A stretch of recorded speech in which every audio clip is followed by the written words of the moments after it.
And we said that the substitution piece is just this. This is equal to h of p prime u star minus, sorry, h1 of p prime u star, h1 p u star. And then the income effect is the other piece that isn't accounted for that. But it's going to have something to do with, since it's just income, it's going to be related to changes along the angle curve. We'll come back to that in a moment. Yes? So we'll start off with the dual problem and doing that. U star, utility. Yeah. We don't actually know what our income is. That's correct. And so that's exactly right. So when you solve the dual problem, the constraint doesn't have anything to do with income. The question is how much income you need to achieve a level of utility. It's not, so we're not taking as given the resources that are available. Instead, we're taking as given a desire to achieve a given level of utility. So that's the question to ask yourself. If I want a certain level of utility 20 years from now, how much income am I going to need to have? That's what you use the expansion function for. Okay. Now, in the real world, when we observe actual price increases, what we observe is changes in Marshallian demands because people don't have the luxury of getting the utility they'd like to have. They have to maximize utility given the income they actually do have. So if we can solve the income differences, We can. I hold the thought. I'm going to give you some equations here in a moment to match this increasingly complicated graph, which might be easier to point out and make this one. Other questions before we? So the total demand change has to do with changes in Marshallian demands because people's income doesn't increase. So it's equal. We can decompose it into two pieces. And one piece is the substitution effect. So that's this. And substitution effect is just what happens if there was a price increase, but you got to stay at the same level of utility. Now there's only. Okay, I'll come back to it. I'll come back to that. The income effect we can see from, I'm trying to avoid that question. We can see what the income effect is going to have to be by asking what the difference in income would be. So imagine drawing this up so hit the curve here. That would be some other level of income. So it'd be like some y prime minus y. And then there'd be some income share that we'd be spending on good 1 that we'd figure out from the angle curve. I'll express that mathematically in a moment. I think it's, yeah. So this is the change in demand that happens from the change in relative prices. This is the change in demand that comes from the fact that you're actually poor as a consequence of prices increasing. I shouldn't say this. It goes the other way too. If there was a fall in prices, you'd see some substitution, and you'd be richer, so you'd buy more stuff. It goes symmetric in that way. Okay. You have questions? All right. Let me move along then. So here's an extremely useful equation. It's not difficult to derive, but I think I'm not going to do it today. So let me just state this thing for you. So this is called Slutsky's equation. And Slutsky's equation is exactly the decomposition we want for a small change in price. Right here, we've got a doubling in price, so it's really big, and we get a messy graph. The Slutsky equation tells us how to decompose a change in demand into a substitution and an income effect when there's an infinitesimal change. And it's an extremely useful equation. Okay, so let me go ahead and let me talk my way through it, I guess, to begin with. So the thing we've got on the left-hand side here is exactly the change we want. So this dxi dpi, that tells us how demand for xi changes when we change prices. So what I just covered it up. What I have here, this total demand change, is just a sort of discrete version. This is the change in total demand for a change in price. And so this dxi dpi is just the local variant of that. Okay, so this says that it's equal to the change in the Hicksian. So dhi dpi, that's analogous to this. This is the change in the Hicksian here for this discrete change. So that this dhi dpi is exactly the substitution effect when there's a change in price. And then there's a leftover thing, which is the income effect. That's minus dxi dy times xi. And so give me an economic interpretation of dxi dy. Where have we seen expressions like that before? Here. You have an answer. Well, we're going to get close to an elasticity. When we think about how demand changes with income, yes. Second? So this is the prices show up in the first term on the right-hand side here. Here we're all concerned with how demand changes with income. Yeah, it's related to Marshallian. So the guy's first name is Ernst. Angle, yeah, so this is related to angle. This is related to the slope of the angle curve. Right? Dxi dy has to do with how demand changes as your income increases. Okay, so this is the income effect. Now it's handy. We can rewrite this thing in elasticity form, which is often very handy. So when we do that, we get an elasticity on the left-hand side. So this is the price elasticity of x of the Marshallian demand function. What's this quantity here? This first term on the right-hand side.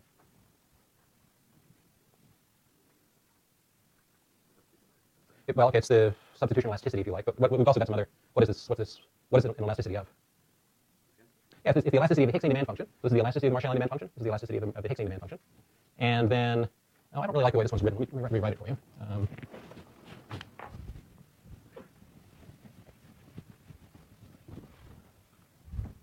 So this, I'll just rewrite the whole thing. So we've got dxi, dpi. Actually, no, I'm going to go ahead and derive the elasticity form for you. That's handy. So we start off with dxi, dpi equal to dhi, dpi minus dxi, dy. No problem. All times xi. Okay, so this is the original form of the Slutsky decomposition. To get this thing in terms of elasticities, we just do some little tricks. So the first trick we do is we multiply everything through by prices, by pi. So that gives us a pi here, gives us a pi here, gives us a pi here. Okay. Let's do this over. Okay. So the next thing we do is we divide everything through by xi. Okay. Now at a point, at the point we're at, xi, the Marshallian demand is equal to the Hicksian demand at the point we're interested in. So we can write this as xi, this as hi. That's fine. And then we've got an xi here.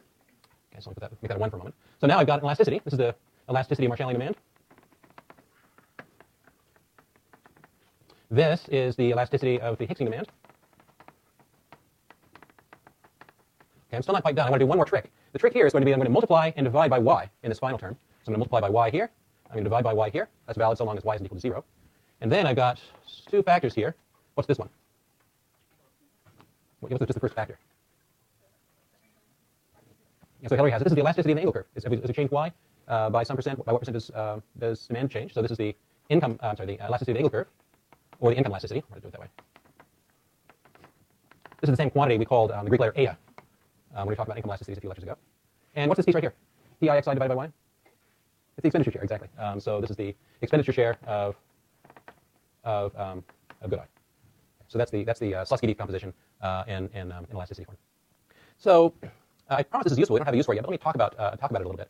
Let's think about a particular good. So for example, let's consider my consumption of coffee. That's always salient. So suppose it was the case that, as it is, the coffee prices increased dramatically. So there's two different things that would happen to my demand for coffee. So if coffee prices went up, then what would happen to my demand for coffee would fall. We can break up the way in which it fell into two pieces. One would be, since the price of coffee increased relative to the price of tea, for example, that I'd substitute away from coffee and toward tea. The other is that since my income didn't go up, since I'm still buying some coffee, there'd be an income effect as well. Okay. Now, how big would the income effect be? That's going to depend on two things. It would depend on the income elasticity of my demand for coffee. So income elasticity says if my income goes up by 10%, that tells me how much my demand for coffee should go up. So if the elasticity is 1, my demand for coffee should also go up by 10%. So you can see the magnitude of this thing depends on how high your income elasticity is. If it's a highly income elastic good, then we might expect to see a big income effect here. So maybe we should do this. What's an example of a highly income elastic good, you suppose? Let's take one example.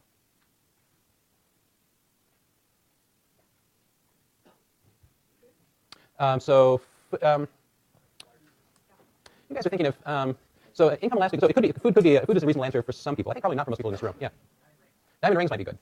So goods where the income elasticity is larger than 1 are sometimes called luxury goods. And the idea is that the demand for those responds disproportionately to increases in income. So yachts, diamond rings, a variety of goods like that might have high income elasticities. Things like food are goods that have income elasticities less than 1. In the U.S., the income elasticity for food is around 0.7. So those are sometimes called necessities. So when your income changes, the percentage change in your demand for those goods doesn't change so much. Okay. So we'll see big income effects in demand when the good has a big income effect. But it depends not just on the income elasticity. I'm sorry, when it has big income elasticity, it doesn't depend just on this elasticity. It also depends on the expenditure share. So thinking about my demand for coffee, if coffee prices double, what do you think is likely to happen? How large is the income effect likely to be? I'll tell you a secret about myself, which is even though I drink a lot of coffee, my total coffee expenditures are quite small to my expenditures as a total share of my expenditures. So if I've got a small expenditure share, what does that mean for the income effect overall? It's got to be small. So this whole thing is equal to the income effect. And if either one of these things is small in magnitude, then the entire income effect can't be that large. So if we want to see a big income effect, if you're looking for goods that are going to have a big income effect, you should look for goods where there's a large income elasticity and where there's a large expenditure share. Okay? Can anybody think of a good like that? For a typical U.S. household? Yes. Clothes might be a decent example. Depends. So if you spend a fairly large portion of your income on clothes and you would like to buy nicer clothes as your income increases, that might be a good example. What else? Yeah. Private jets could be. But we should be careful here. I mean, I'm not sure about you, but my expenditure share on private jets right now is 0.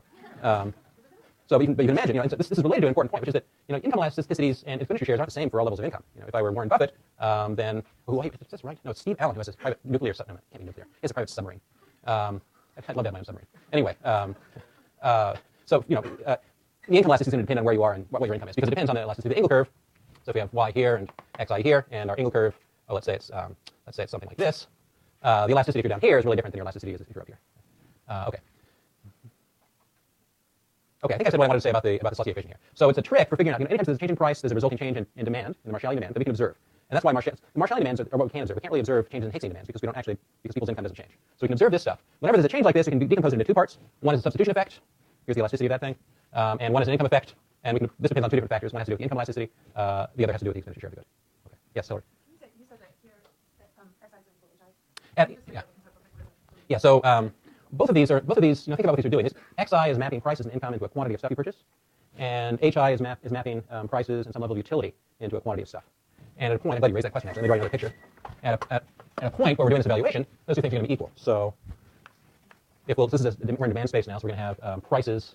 Let's say the price for good I is fine, and quantities and prices. So we're sort of in the backward Marshall demand axes here. So let's say that this is our Marshallian demand. So this is xi of py, and we have a consumer who's consuming at this point. We can construct this consumer's Hicksian demand curves too. The Hicksian demand curves are going to pass through, will intersect Marshallian demand curve at some point. It's going to be the point we're interested in is right here. So let's make this let's make this our Hicksian demand curve. this is hi of p, is the value of u star here, which happens to be equal to v of p y. So this y is the same as this y. This is equal to the u star, which is going to make these things, intersect at this point. Okay, so this is Hicksian, this is Marshallian. By the way, what can we say about the relative slopes of the Hicksian and Marshallian? I've drawn this so that the slope for the Hicksian in this space, at least, is it's flatter than the Marshallian. So it's a more elastic demand. That's right, because our axes are backwards. Is it? Let me point to this. So this relates the elasticity of the Marshallian to the Hicksian, and so the difference in slopes here is going to be related to this final term. Right? These things are, if the income effect is 0, then the slopes will be exactly equal to each other. If they're not equal to each other, when if there's an income effect, then the slopes won't be equal to each other, which will usually have the lower elasticity.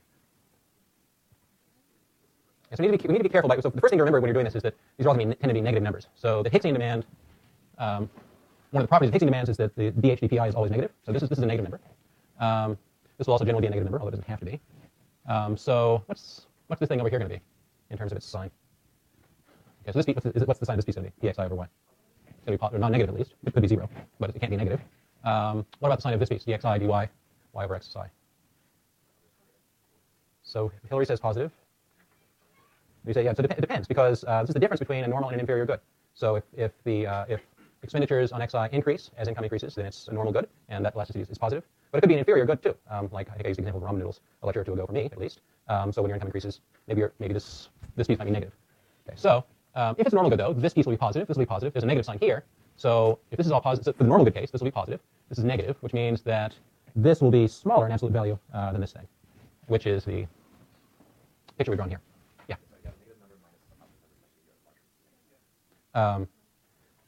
So I want an right. I want it to be larger in absolute value, though. So let me talk my way through it again and see if you approve.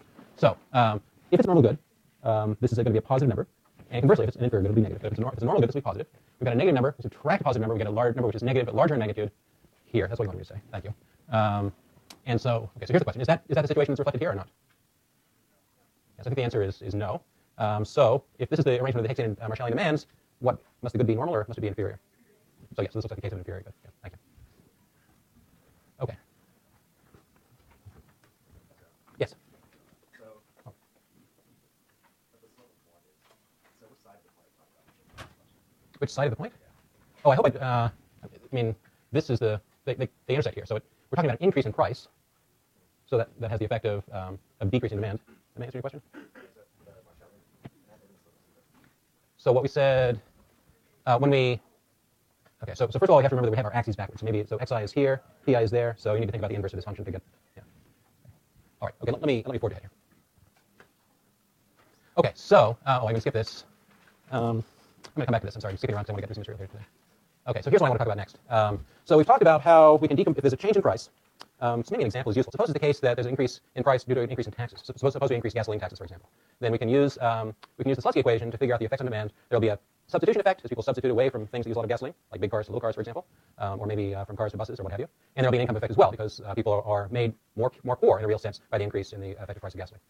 If driving around in a car that uses gasoline is a normal good, that will also tend to reduce demand. So demand will be reduced in two pieces. One, because gasoline is relatively more expensive. Two, because people are poor as a consequence of the price increase. Okay. So implementing a gasoline tax is the kind of policy that a lot of economists are in favor of, for reasons we'll talk about later. There are lots of externalities associated with consumption of gasoline. There are global warming gases. There's political reasons to want to consume less gasoline. We might want, collectively, to use less gasoline. And one way to implement that might be to increase taxes on gasoline. Now, there's a problem, which is that for that to be a politically palatable thing to do, people are worse off if we increase, individually they're worse off if we increase gasoline taxes. And people who have to drive a lot are particularly worse off. And so something we might want to do is to think about coupling the policy of increasing gasoline taxes with another policy of compensating people for the reduction in utility they would realize as a consequence of the higher gasoline prices. Okay, so this brings us to something called compensating variation. And the idea is exactly this. If there's a change in prices that affects people's utility, we're going to ask